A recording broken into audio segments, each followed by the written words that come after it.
All right, good to be back. As always, Indy, Jeff Foster, the NIC, the NFL, the event we put on here in Indy, I don't think anybody can do it better. Organized, it's a great place, downtown Indy. They do a great job every year, great place to put on the combine. So thankful for Jeff and all the work him and his staff do. I think it goes underappreciated, the work and time it takes them to organize all of this. It's impressive work. All right, fire away. Chris, now there's been a little bit of time since the season. Have you and Ryan Kelly had a chance to meet and figure out what way you guys might go? We're going to meet again next week. Ryan and I will talk. I'm visiting with his agent again this week, and then we'll make a decision. Right after the season, the day we visited for a little bit, we didn't visit about his future, and then I was sick as a dog, and I said, hey, let's visit here. And so we'll visit next week. Do you have any update on Braden Smith? Not really. I mean, he personal issues dealing with. He's dealing with it. We're supporting Braden. Think the world has been a great player for us. We'll see going forward. Do you anticipate him being a part of the team, or I guess what's the timeline on that? What I will tell you is he's doing really well, and he wants to play football. Okay, we'll work through the rest of it. Has there been any talk with Bernhard Raimann about an extension? I won't get into. Here's what I will say about Bernie. The progress Bernie has made from year one to now has been, it's been pretty incredible. And who he is. I'm not going to get into contracts and talks. I think he's a really good player. He's a good Colt. But happy for him and the progress he's made, and glad he's on our team. Chris, how much thought have you given to the quarterback landscape as we get a little closer to free agency? You said you want to add to that room. Has your thinking evolved at all there? No, it's the same. I mean, look, it's got to be the right guy to create real competition, but we want to create real competition. I think it's good for the team. I think it's good for Anthony. When we drafted Anthony High knowing it was going to take some time, all right? And we knew there's going to be some hiccups along the way. And it's I know we all want a finished product right now. I do, you do, fans do, we all do.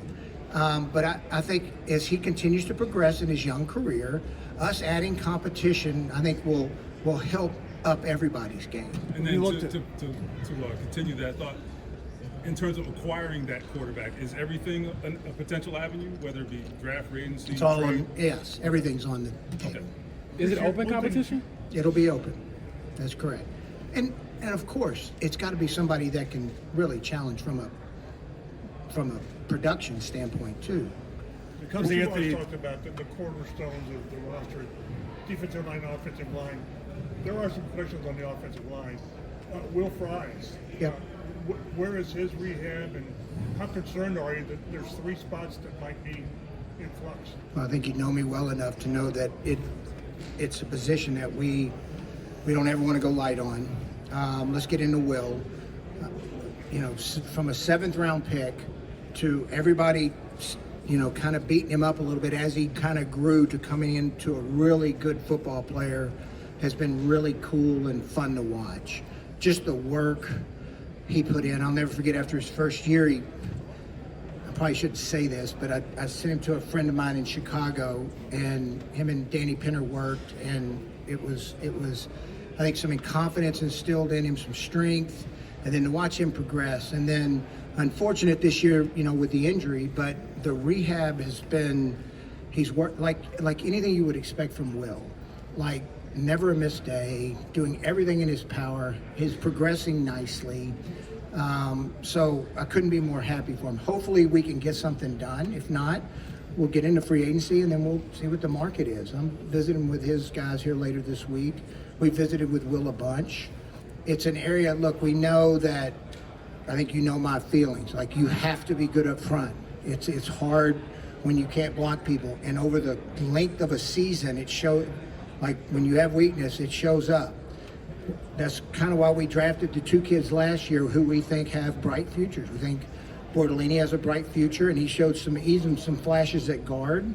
And then we think Gonzalez has a really bright future. He did some really good things. And look, at the end of the season, we did some good things in the, offensively, running the football. But they're young players. So it's a position that we have to make sure we've got 5, really 6, 7, and 8 guys that can play. It's obviously a really important offseason for Anthony, and I know you guys are looking for a lot of growth. Do you have a sense of the kind of start he's off to so far, and how would you like that offseason to look? So he trains down in Florida. We know his trainer well. His trainer's excellent. He is. He's excellent, and he's got multiple guys. Last offseason, Anthony spent a lot of time rehabbing. All right, so now he can focus on just training and developing and getting better fundamentally, which will be fun to watch. I talk to Tom pretty regularly, who trains him, and so we get pretty good updates on him. And rules are what the rules are. They can't do as much in our building as they can outside of the building. So it'll be interesting to see, when he gets back in. But I think we're going to see a good version, things that he'll continue to need to work on when he's with us. But I have a lot of faith in the guys he's training with. Chris, the hires on the defensive staff have a pretty obvious focus towards the secondary. Was that a planned coincidence with those 3 hires, or did it just work out that way? It just worked out that way. I mean, Lou's a really good coach. I mean, it's amazing in this league how you can go from being one of the top head coaching candidates to not being lose an outstanding coach, and then to be able to add the 2 other, with Chris Hewitt, like I felt we got a little lucky. Next thing I know, he's on the market, and we were able to get him to come in. So we feel fortunate about all the coaches that Lou was able to. We gave Lou the freedom. We said, hey, look, who do you want on staff? And he interviewed and kept some of our guys. And he said, here's some targets that I wanted to get. So we feel very fortunate to get the ones that we have. When you looked at Leatu's season last year, what sort of gives you some encouragement that he can kind of take that next step in year 2? He did a lot of good things. I think with any rookie, I mean, there's a learning curve. There is. Like, it doesn't matter. There's a learning curve. He did a lot of great things. I think the number one thing, for any O lineman or D lineman, the physicality down after down that they have to face, they have to get. It's an adjustment. It is, and in college football, much different because they're going so fast, and so it's just a different mentality when you get in our league and it's down after down, the physical, and then you're playing against tackles that are really good, who understand how you want to rush them, know where their weaknesses are, and so you've got to develop a plan. So I think I thought you could see it as the year went on. He kept were the sacks coming at the end? No, but the pressures were, and I think you'll see him finish more as we go forward here. Buckner DeForest I know Latu was getting a little frustrated. And I remember DeForest kind of said, look, man, it took me 2 years to really develop to where I really understood how to rush. I think it'll come on quicker than that, but everybody's developmental timetable is different. Chris, is there a rule of thumb as far as a timeline in developing a young quarterback, or is that strictly a case-by-case basis and you can't put a running clock on? I think it's a case-by-case basis. I mean, if you look at the success of the kids last year that came in the league, they'd all played a lot of football. Both of them had played a lot of football. I mean, I do think it's a case-by-case. But, I mean, I think you're seeing young guys come in and have success, and I think a lot of it is because of what they're doing, the snaps they're getting in college, how many snaps they're getting. Chris, the market for free agent running backs has been somewhat depressed in the last couple of years because of the success of Derrick Henry and Saquon, understanding their generational talents. But do you think that's going to have any impact on the free agent running back market this year and the next couple of years? I think it depends who the free agent running back is. I mean, Jonathan Taylor had a pretty good season for us. I think it just depends on who that guy is. Are they a guy that can really change the landscape of your team? I mean, and the guys that hit the market last year are really good players, and I think the market paid them accordingly. I think it depends. That's a case by case who the player is, and how many downs he's playing on. Is the defense really got to focus on him do they really have to game plan to stop him? Is that a guy that on Monday and Tuesday, that they're thinking, okay, we have to stop this guy, to have a chance to stop their offense?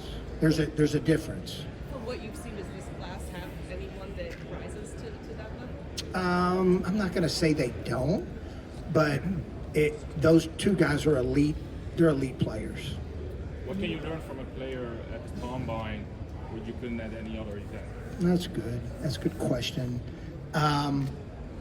Here's what, and been doing this a long time, coming to this event for a long time. Here's what, and I think they've done a better job of, 10 years ago, they were crunched into a 3 or 4 day period where interviews, medical, workouts, it was exhausting on them. So I think between the NFL, the PA's involvement, and players' feedback, they've kind of stretched it out to where they're getting enough rest. So I'll tell you a great story. Johnny Knox, I'll never forget.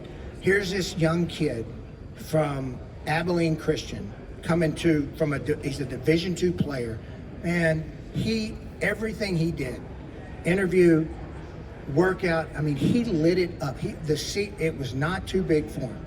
He did everything, and all of a sudden, we get him in the 5th round. There's Johnny Niles, take Johnny Knox. In the 5th round, he ends up becoming a great player. Unfortunately, got hurt at one point. Guys that come here and perform, and it's not too big for them, there's a confidence level that you can see that they're going to do it at our level too. Now, look, there's no pads on. There's no football involved for the most, but there's no contact. So it's different. But I just think guys that show up that are confident in who they are, what they can do, what their talent level is, and they usually end up performing good in our league. So there's a lot you can find out, just how they handle the stress of the week. It's a long week on them. There's more rest time for them, which is good, but the stress of the week, interview after interview. It's like last night we had interviews up till 11, and there was a kid that got his medical ran late, and so we didn't get to start till 11 with him. But him walking in, for good attitude, not griping about, man, they had me in medical, it's been a long day. No, he sat there for 25 minutes with us and answered every question, was alert, attentive. That's not always the case, so you can find out a lot just by your interactions and watching them all week. Chris, how do you feel about VR training in quarterbacks, and that's something that Anthony would explore to get more reps? No, that's interesting because we're very aware of the products out there, and I think every player's different. All right, let's take this. Andrew, when we had Andrew, I remember bringing up the Striver. They were the big group then, Striver, and it made Andrew dizzy. He didn't like it. All right, so I think every player's different. But I do say this, with the video age of where we're at today, you're going to see a lot more players that are into it. I think players are they are far more educated in the game of football just because of Madden. When you look at how advanced when I was that age, there's no way. All we did was, we didn't have that. We had Tecmo Bowl, which, you weren't learning defenses and offensive scheme, and they're doing this from a young age. So you're getting some advanced guys at least knowing what to do. Now, recreating it from a virtual reality, look here, there's no doubt it has value, but you are not getting hit. There's a difference when there's the threat of pain. There just is. The game, it's just different. It's a physical game, so it's different. It does help, yes, but with anything, you got to line up and go play and with pads on. When you look at Lou's defense, is there any young players or position groups that really stand out to you that you guys are excited about potential growth that they could take this year? Look, I think Lou's very multiple, and I think he's proven that with what he's done. I think we do got some good young, front players. It'd be good to get Samson. Samson's been doing a great work in terms of, rehab and coming back. So it'll be fun to watch how he uses Latu. If you're able to move Latu around and be creative with him. So that'll be fun to watch. Chris, what do you think are Last one. some of the, I guess, stronger parts of this draft class as far as positions? I think every draft is always there's always players. I guess but depth, like a depth group or whatever. Like I think D-line's really good. I think tight end is really good. I think there's some like the O-line, I would tell you, I don't like mid-round stuff is really deep. Those positions for sure. I think there's some good secondary players. So I think there's some positions that really do have some good depth in here.